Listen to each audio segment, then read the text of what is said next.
Have your ticket? You don't have one? No problem. Just hit the subscription button below. Come on in. Hello, everyone. DFG here, Gideon's Flight.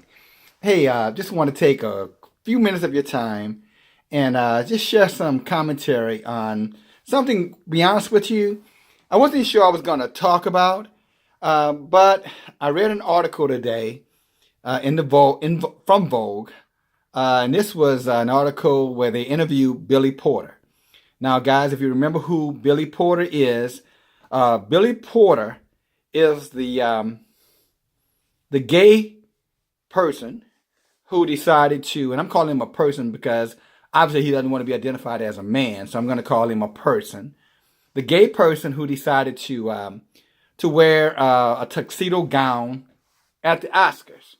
Now, I was comfortable in just tending to my own business and keeping my personal opinion to myself in regards to Mr.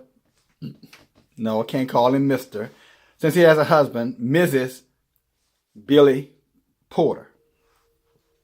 But Mrs. Billy Porter decided to go on record and use his platform at the Oscars to pretty much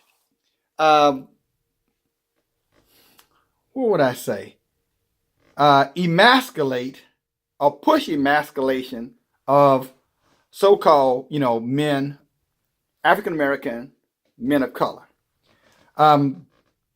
His comments in the Vogue really referenced the fact that he did what he did because he wanted to make a statement, a very clear statement around toxic masculinity, and he wanted to make sure that, I guess at the end of the day, black men, using his word, got the message.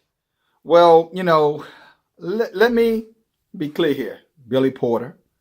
If there was any message that black heterosexual men took away, and I hope I can speak for, I'm going to take the liberty and speak for black heterosexual men. If there's any message we took away from, your presentation, it is that we thought you were a damn fool. We thought you made yourself look like an absolute idiot, a disgrace to your race. It's what we think about you.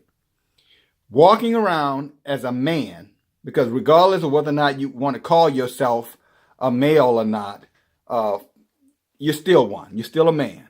And there's no getting around that. Nature has made that decision long before you had any say-so in it, Billy Porter.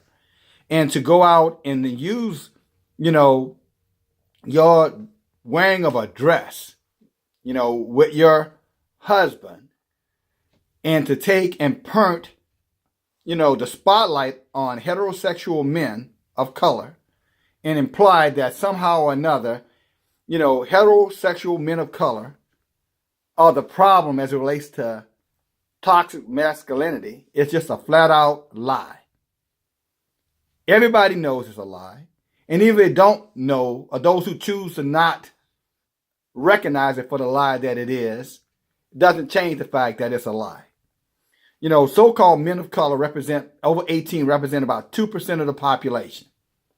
And unfortunately, a lot of those men are in dire straits. What I mean by dire straits, some are incarcerated, some of them are, obviously, dealing with different types of afflictions, addictions. Some of them are dealing with, challenges around mental health and well-being. And almost all of them are dealing with severe poverty. So to take and attack that group of men and accuse that group of men of toxic or the cause of toxic masculinity, because that group of men, I'm talking about heterosexual, copper color men, to accuse that group of individuals, that group of men as being the cause of toxic masculinity in America, it's a flat out lie.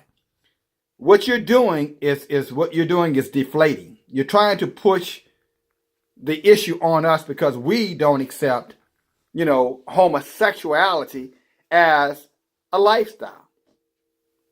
We, feel that, homosexual men have a right, I guess, to choose if they're going to lay in bed and,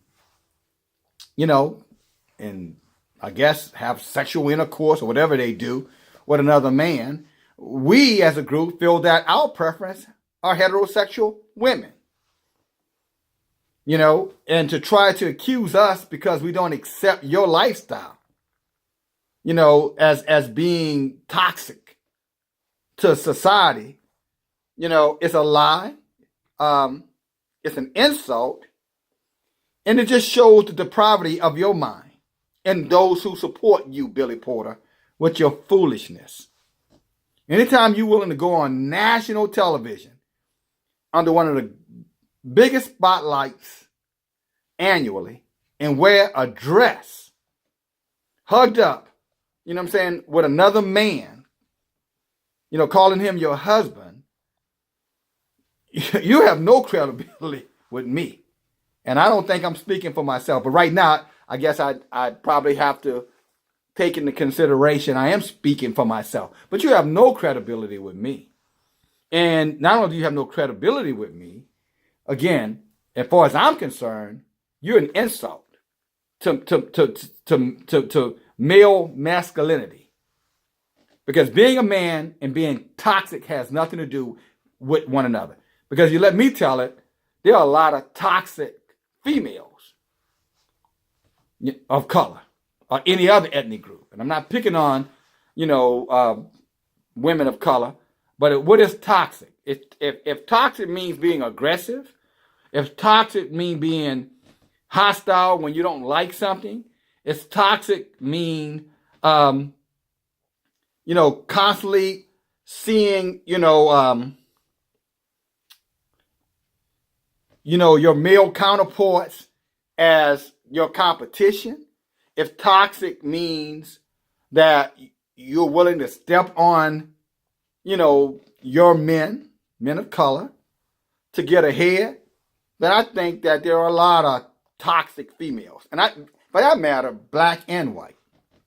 So, there are some people, and I'm one of them, who would say the whole feminist #MeToo movement, it has an undergirding of toxic femininity. So at the end of the day, what are you pushing here, my friend? Well, you're not my friend. What are you pushing here? Fella, Miss Fella. And then you take and for you men out here, you guys know Terry Crews is another one.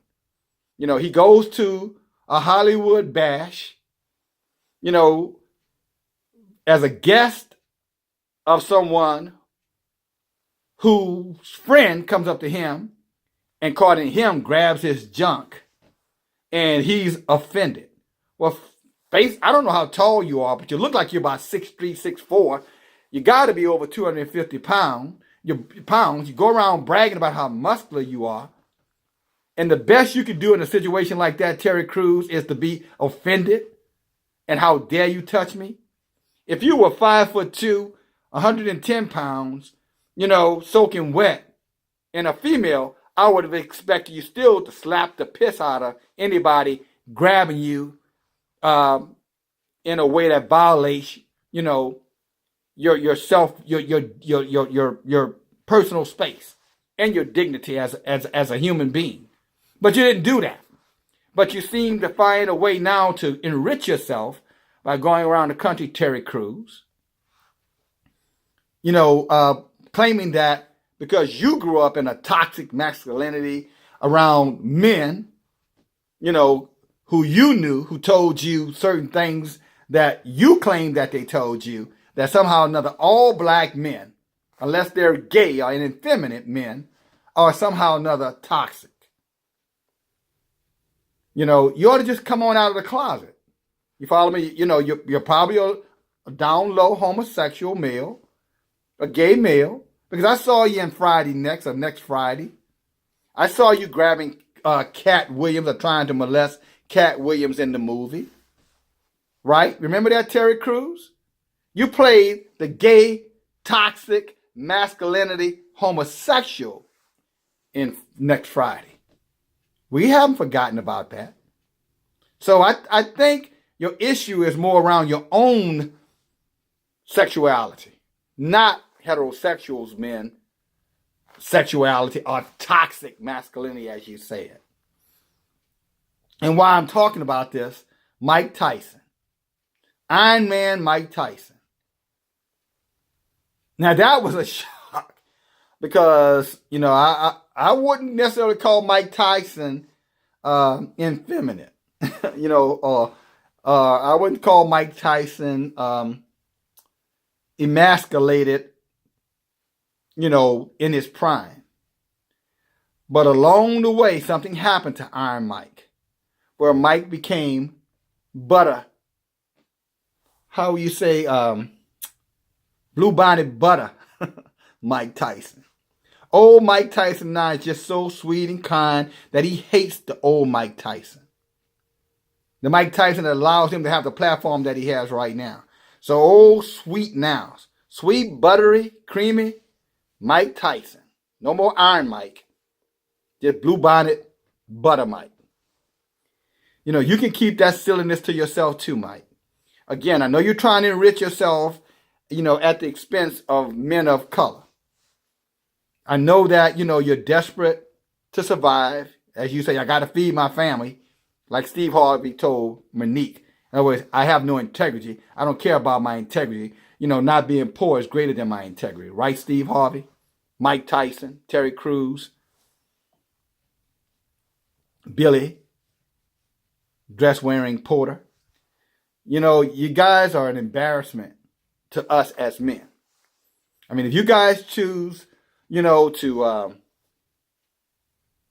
go both ways, take it both ways, that's your personal choice. You follow me? But there are a lot of us who are straight heterosexual men who are happy and proud to be men. And we don't need your assessment of who we are. No more than I suspect you need our assessment of who you are. But since you guys want to, how you say, throw the first punch, then we're going to counter punch. And I'm going to say on behalf of heterosexual men, not only copper color men of color, but any heterosexual men. I'm going to tell you guys right now, we're not buying your foolishness. And there's no way, if America has a toxic male masculinity issue, it starts or ends in the so-called African-American male community. That's a flat-out lie. You guys ought to be ashamed of yourself. But, you know, you guys you're caught in the same category. You know what I'm saying? You know, just blame, you know. Malcolm X had a terminology when it came down to describing certain blacks who, because of access, I'm going to say this in a kind way, because of the access that they had to the slave master, that somehow they felt a little bit more empowered and a little bit more valued because, you know, they were getting their heads rubbed like a little puppy dog. And he called them, you know, a bunch of house, you know, whatever. You guys fall right in that same category. But only, you know, with a dress.